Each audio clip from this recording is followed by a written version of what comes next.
बढ़े चलो यही निदाए वक्त है।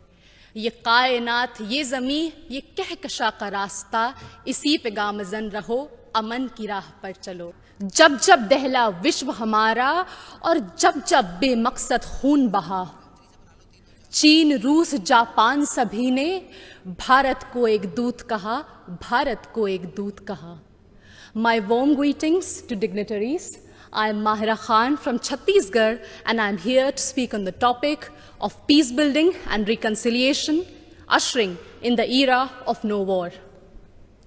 Taking pride in India's history is one of the parch pruns given by the Prime Minister in the age of Amrit Kal. And looking back at history, it is a proof that India has always been a harbinger of peace. No war does not mean that we have no reason to fight war. It only means that we give importance to peace by following values of compassion and forgiveness. It was the value of compassion that even after winning the war in Kalinga, Samrat Ashok decided to never wage a war and spend his entire life to preach the message of peace to countries as far as Greece.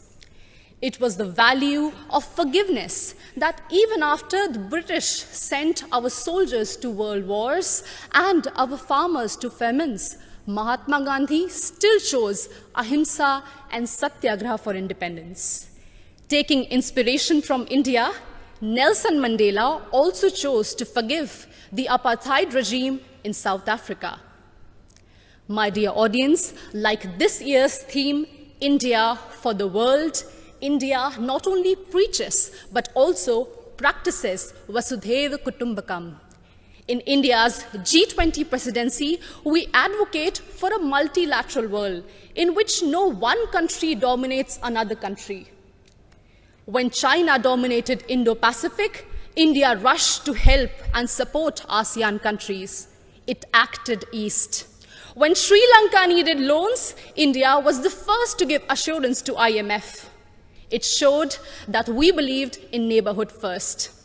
And when Turkey, Syria were hit by deadly earthquakes, India rushed for their aid. It showed our brotherhood.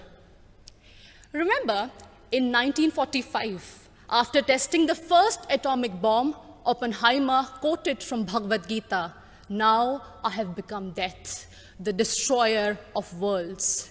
And soon after that, the bombings in Hiroshima and Nagasaki, it was proved that the world does not need a war for peace, but it only needs one war, and that is the war against war itself, exactly what Mahatma Gandhi used to preach. हमें युद्ध के खिलाफ एक वास्तविक युद्ध की जरूरत है. And that's why all of us need to unite for one single cause, our planet Earth. The conflicts in West Asia, Africa, and the constant quest for world dominance between USA and China are doing no good for sustainable and equitable development. And this is worse even in the post-COVID era, something which we cannot afford. And in this circumstance, the world looks at India to find peaceful negotiation and conciliation in the midst of Russian-Ukraine war.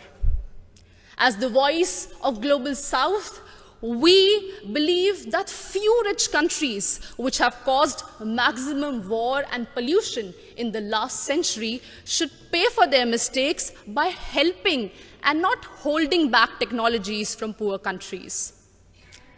I understand that we might be divided by borders, but we believe that our culture, sports, and ideas could unite us. And in this condition, the world looks at International Solar Alliance for an equitable solution to green energy transition. Our jawar, bajra, and ragi are being celebrated as superfoods in the world today. And the world looks at Ayush for a healthy lifestyle. My dear audience, when one youth from Naxal-affected area of Abujmar in Chhattisgarh can strive and participate in international football, it inspires so many of us to strive for a home that is free of conflict and full of opportunities and growth. In us, in each of us, lies immense ability to solve any internal or external conflicts through peace, passion, and compassion. बढ़े चलो यही निदाए वक्त है, ये कायनात ये ज़मी ये कहकशा का रास्ता, इसी पे गामज़न रहो, अमन की राह पर चलो. Thank you so much.